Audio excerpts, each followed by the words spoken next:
Welcome to Birds Play Sports, where we weekly cover Ravens and Orioles news. We're your hosts, TJ and Jared. And in this video, we're going to be doing a game recap of our win, a shutout win over the Cincinnati Bengals. A win that came as a surprise, to me and you. Both of us thought that, we were going to get just blown out of the water. But the Ravens locked in and they handled business and they did what they needed to do. And, before we get into the video, I just want to say as an apology, on my end at least, I'm sorry that this video was a little bit, well, really late. It was finals week, so had to get past that. But now we're on break now, and hopefully the Ravens can start making the playoffs and start putting some wins together, and we can have some fun this winter break, and maybe get to a Super Bowl. So I still have hope. I don't know about Jared, but I still have hope about that. But that's just what I wanted to say there. But anyways, going to into the Bengals game, I really feel like the defense really stepped up, and I feel like this game was in their hands because last game they held it down for most of the game, but they still let guys like Jamar Chase and even Chase Brown and Burrow just kind of dice them up throughout the game. And that kind of was seemed like it was going to happen again because offense started out really stale. Again, Lele, he was having some bad reps. Zay had some boneheaded plays, a drop pass that led to an interception. It seemed like all that stuff was going to happen again, but the Ravens defense really locked in. They got to pressure Burrow. Jamar Chase still got like 100 yards. I guess that's just a given in any Ravens and Bengals matchup, but um, And he's the playing Mike Ravens Mack. defense, yeah, the Ravens defense really locked in and did what they needed to do. And I feel like they played with a lot of physical intensity that we've been missing, throughout the season. I liked how Draymond Jones was sort of, having that bully energy towards, Burrow and the Bengals O line. And I think we need to, channel that moving forward and, really just dominate teams like how we're used to doing, So kudos to the defense. Marlon Humphrey had a great game. He got an interception. He that was really a big game from him as well. We've been dogging on him too, and especially me. But he really showed out that game. So, I was glad it was good to see him do good. But what are your thoughts on the defense? I missed watching a physical, bully-like Ravens defense play on the football field. They really, what do you want to call it? Like, controlled the momentum of the game.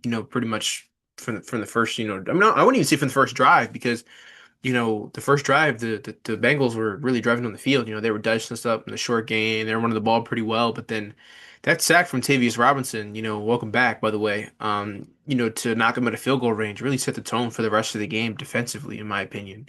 The Ravens are really getting after Burrow, making him uncomfortable. That's the one problem we've had, playing Burrow these last few years is he's been too comfortable in the pocket. And you just can't have that, because I mean, you really can't do that with any quarterback, but especially, a top tier quarterback like Joe Burrow, whether he's on one foot or not.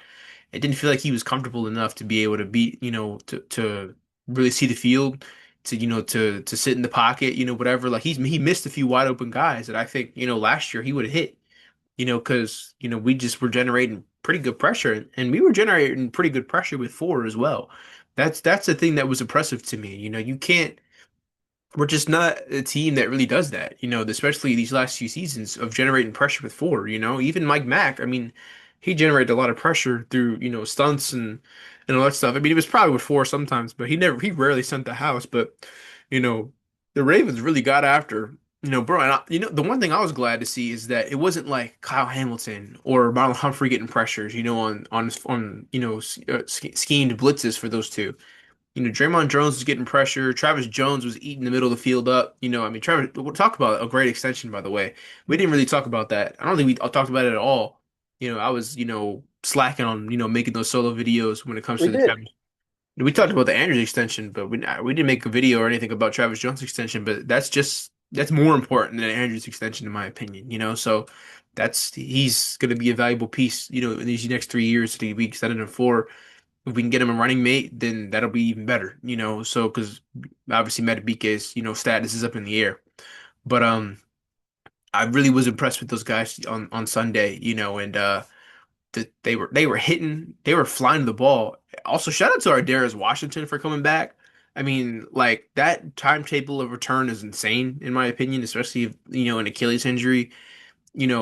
Apparently people were in his ear telling him that, what are you doing? Like you could make money off of what you did last season. Instead of putting up bad tape after coming out off of an Achilles injury, and he decided he wanted to play. So that's a guy I'd love to bring back personally. I mean, it's either between him or Gilman we can bring back, or we get someone completely new. But if we had to choose between the two, I'd probably choose, our Darius Washington. But I mean, shout out to Gilman as well. I thought he played a great game as well. He finally fucking tackle, in the game. That's his one gripe with us is he seems to be in the right spot. He just can't tackle. I feel like we've had a lot of guys in the Ravens tenure in the secondary that have been in the right spot. They just can't make the play.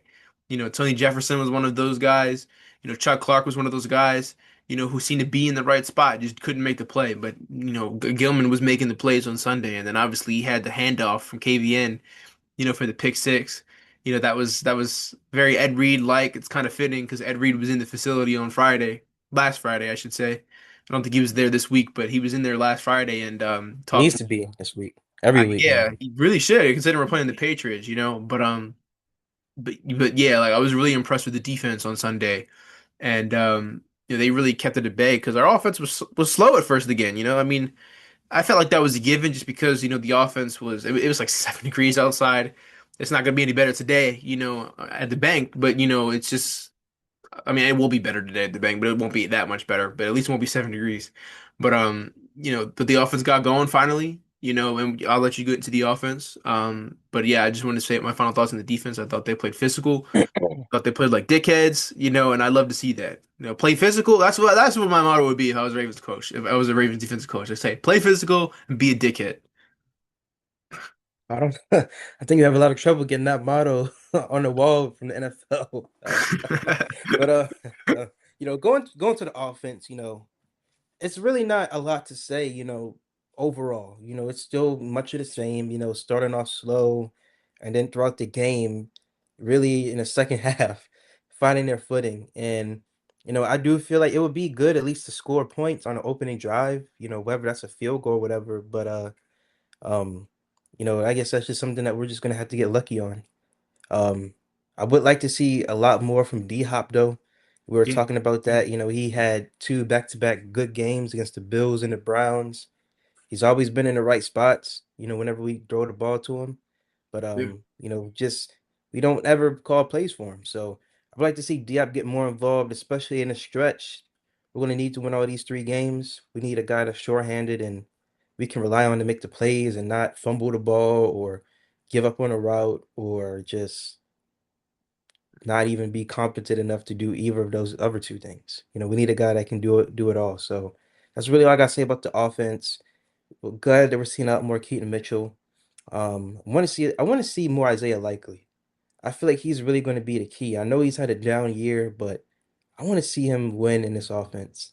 I feel like Isaiah Likely and D Hop are going to be two of the just unsung heroes or just, you know, hidden weapons that we're going to need to unleash if we really want to win games and do good on offense. And Keaton Mitchell as well, but he's starting to really, get his name out there. So what do you think? Yeah, I always think about Keaton Mitchell, 2 years ago when we could have had him on that little playoff run that we had versus the Texans and Chiefs, how important he would have been for that offense in those two games. I mean, it took a while for the offense to get going versus the Texans. They had a few good drives, but then the offense, really turned it up in the second half. But imagine how big Keaton Mitchell would have been in the AFC Championship game, in my opinion. He's just fast. He outruns guys, and I could have outrun Chiefs defenders, like how he was doing last week versus the Bengals. He's just a lightning in a bottle. He doesn't need to.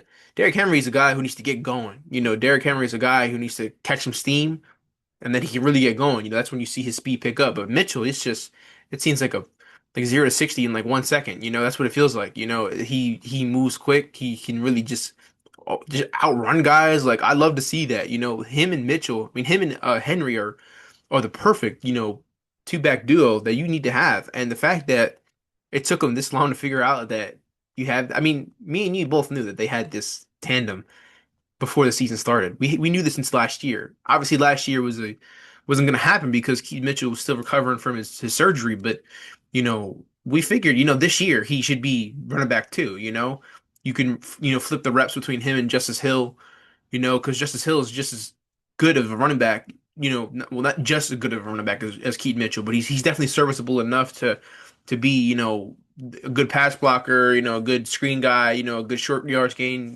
guy as well. But, Keith Mitchell is just that one guy you can need on your team that can just flip the field in one play. He doesn't need a whole bunch to get going. He gets going like that, and that showed. And it's funny enough on the last run, the big hole that he had was opened up by Emory Jones. That was his one snap of the game, where he got the pass block. Telling. I mean block run block, and yeah, because they pretty much said Emory Jones isn't playing the rest of the year. So um, hopefully Warhop's gone next year because he'll ruin Emory Jones. But anyways, to get back on topic, the offense, shout out to Lamar for calling out of that play that was originally, designed for that third down and getting to that screen. He saw that the zero blitz was coming. It was like a man blitz or whatever, and he got the guys to space out the field so that Ali could be wide open for a touchdown. Shout out to Lamar for that. Lamar looks a little bit healthier now. He's looking more elusive. He's getting out of pockets a little bit quicker. Getting out of not pockets, but at a escaping. I mean, he's gonna have to escape a lot just because 77 and 72 aren't really that good. But he threw a dot to Zay in the corner of the end zone for a touchdown. I'd love to see that. That's vintage Lamar right there. That's 2024 Lamar right there. Shout out to Zay for finally getting another touchdown. It's first since week one. Um, should have had two. He probably had two catches. No, he had no. How many catches did he have? I think he had three catches. I don't remember. I think he had two. I don't remember. He had two catches and he had like two drops. I think he had like two catches on four targets. He could have had two touchdowns, and then he had the pick. I'm mad that that counts as a pick for Lamar, first of all, but it is what it is. Um, but yeah, I want to see more of the offense today. Hopefully they can get stuff going. But I wasn't really happy. It's still just because it's like you should have been doing this already. You should have did this the first time. But I digress. We can get into the stats now if you want. Let's go. All right. All right, should be sharing now. All right. So Lamar went 8 of 12 for 150 yards, two touchdowns, one interception, 64.5 QBR. Derrick Henry, 11 carries for 100 yards, averaged 9.1 yards per carry. He was really getting it on him. Oh my God, he was really getting it on. He was really getting it going. um, Keaton Mitchell had 8 carries for 66 yards, 8.3 yards per carry.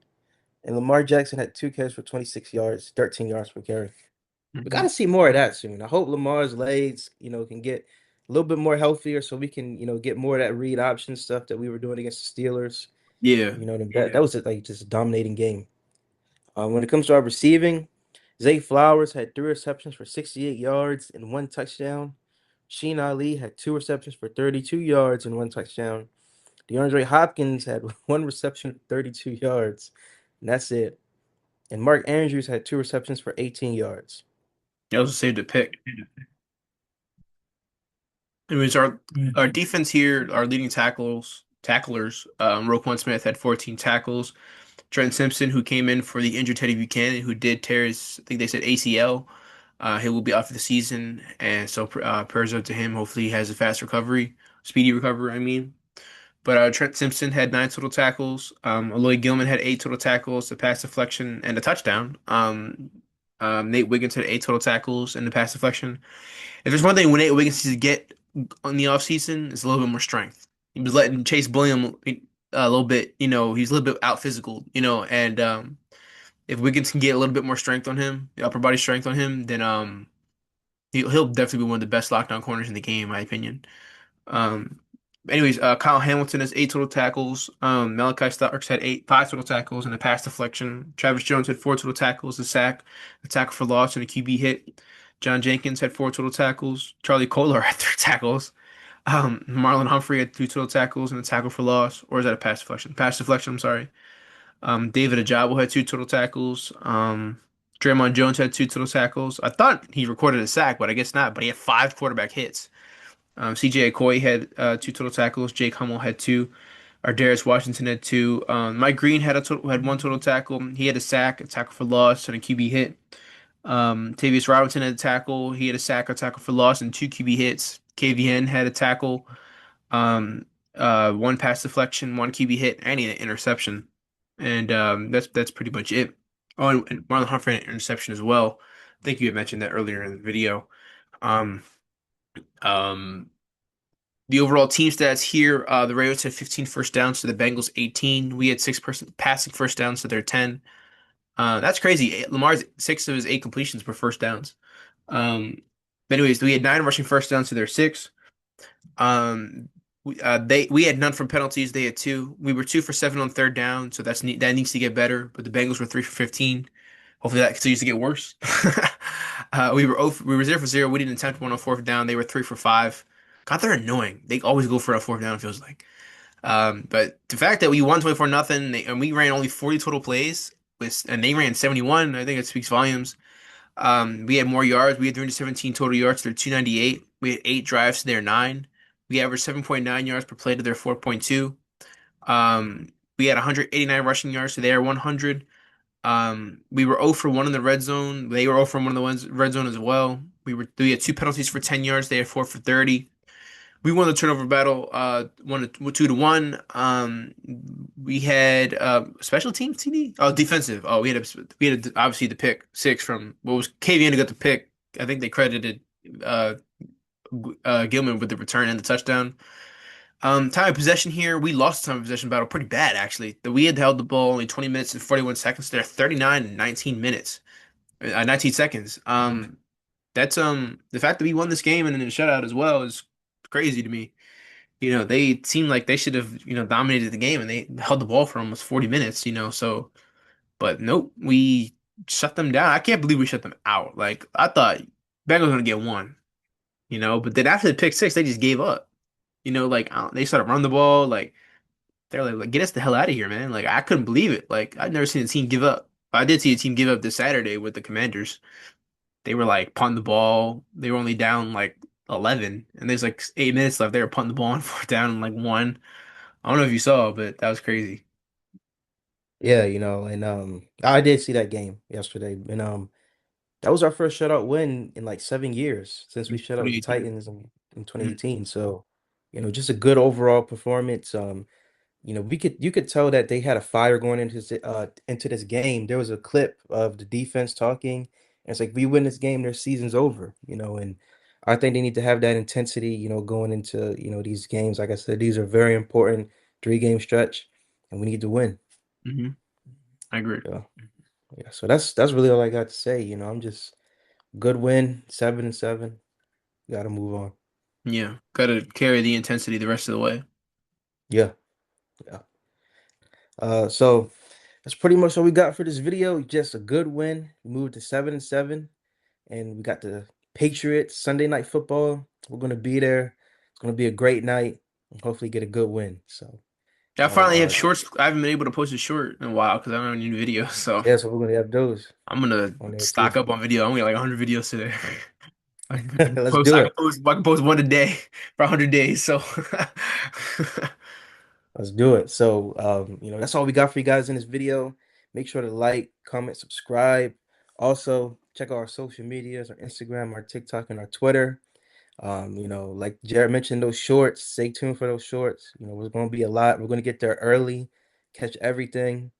And most of all, we're going to catch the Ravens win and go to 8-7. Soon 10-7. Soon 14-7 Super Bowl champs. Let's get it. That's all we got. It's gonna happen. That's all we got. We're Birds of Prey Sports and we're out. yeah, we're Birds of Prey. We're out.